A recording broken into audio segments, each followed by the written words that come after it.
Let's talk about a story of national recovery that just, well, it defies all the rules.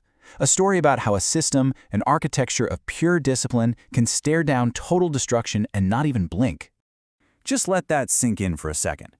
In 1945, after the end of World War II, the world had pretty much written Japan off. It was finished.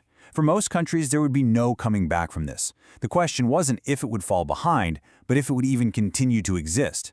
And yet, here we are. Today's Japan is a global titan of technology, precision, and order. So you have to ask, how? How on earth did a nation on the absolute brink engineer one of the greatest comebacks in history? The answer really makes you rethink what's possible. Now, to really get how they pulled this off, you have to understand just how bad things were. We need to go back to ground zero and look at the anatomy of what seemed like a terminal diagnosis.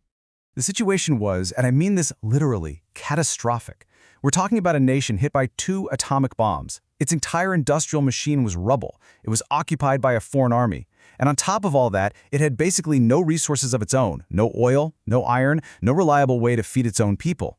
This wasn't a downturn, it was a total system failure.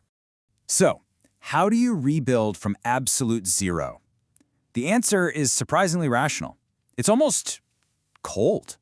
This wasn't about some fiery national spirit or emotion. No, it was about a blueprint, a foundational contract that changed the entire game.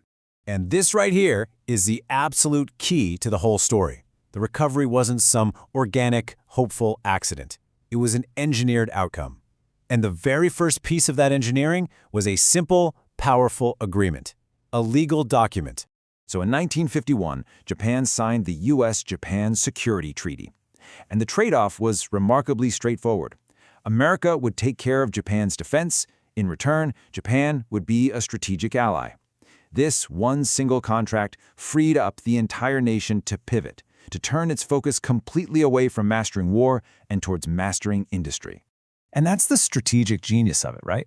Once that existential threat is off the table, once your survival is basically guaranteed by contract, all of that national energy, all that intellect and discipline can be laser-focused on one thing: economic growth. It could finally start to compound. Okay, so with security outsourced, Japan could now apply its full power to engineering an economy from the ground up, turning a desperate fight for survival into a highly sophisticated system. You see, they didn't just build factories. They built a whole culture around manufacturing. And this culture was built on a few core ideas. First, you have Kaizen, this philosophy of constant, never-ending improvement. Second, an obsession with long-term relationships, not just quick, profitable deals. And third, a deep, deep sense of contractual loyalty between companies. This whole culture got formalized into something called the Keiretsu system. The best way to think about it is like a web of companies. Banks, manufacturers, suppliers, all interconnected, all invested in each other's success for the long haul. They weren't just competing against each other. They were working together for stability, planning not for the next quarter, but for the next 30 or 40 years. And right there, that's the fundamental difference. While so many Western companies were chasing the next quarterly earnings report, the Japanese system was playing a much, much longer game. They were engineering an economic machine that was built to last for generations. So, what does all this discipline actually look like in the real world? Let's take a look at how this systemic thinking was put into motion because it transformed way more than just companies. Take 7-Eleven. Now, you might think of it as an American brand, and you'd be right, that's where it started, but the 7-Eleven we know today, that's a Japanese masterpiece of systems thinking. Back in the US, it was often a bit fragmented, but under Japanese management, it became this beacon of efficiency, with ultra-precise logistics, data driving every single restock, and incredibly tight contracts that guaranteed consistency everywhere. So here's the takeaway from that. The 7-Eleven brand name was just the vessel. The real power, the thing that was actually winning, was the underlying Japanese system that optimized every single contract, every delivery, every piece of data. And this reveals Japan's secret weapon. It has almost no natural resources. So what do? Well, you master something way more powerful. You master coordination, efficiency, and structure. Japan turned its biggest weakness into its greatest strength. And this isn't just about business. This discipline scales up to the entire society. It's why the trains run with this almost mechanical precision. It's why the streets are so clean, why crime is so low. These aren't just happy accidents. They're the result of culturally enforced social contracts.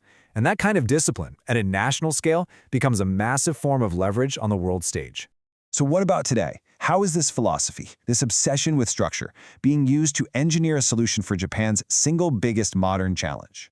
Right now, Japan is facing a massive demographic crisis. The population is aging incredibly fast, and that creates enormous economic and social problems. For many, this looks like a problem with no solution.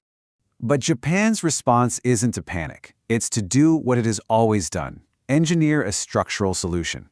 Where others see a crisis, Japan sees an engineering problem. And the fix? Massive investment and integration of robotics, automating the workforce, and a huge strategic push into AI. They're literally building a new system to make up for a lack of people. Which brings us to the first big lesson from the Japanese model. Survival is not emotional. It's not about hope or feelings. It's about strategy and cold, hard execution. The second lesson, power is not an accident. You don't just stumble into global influence. It has to be designed, it has to be built, and it has to be maintained through deliberate, long-term thinking. And the final, most important lesson: wealth is not random. On a national scale, it's the predictable result of a superior system, one that's been meticulously engineered and disciplined over decades. So what's the big takeaway here? The story of Japan's recovery leaves us with a powerful truth. Long live Japan, not because it somehow dodged destruction, but because it mastered structure. And at the very heart of that structure, from 1951 all the way to today, you find the simple, unbreakable logic of the contract.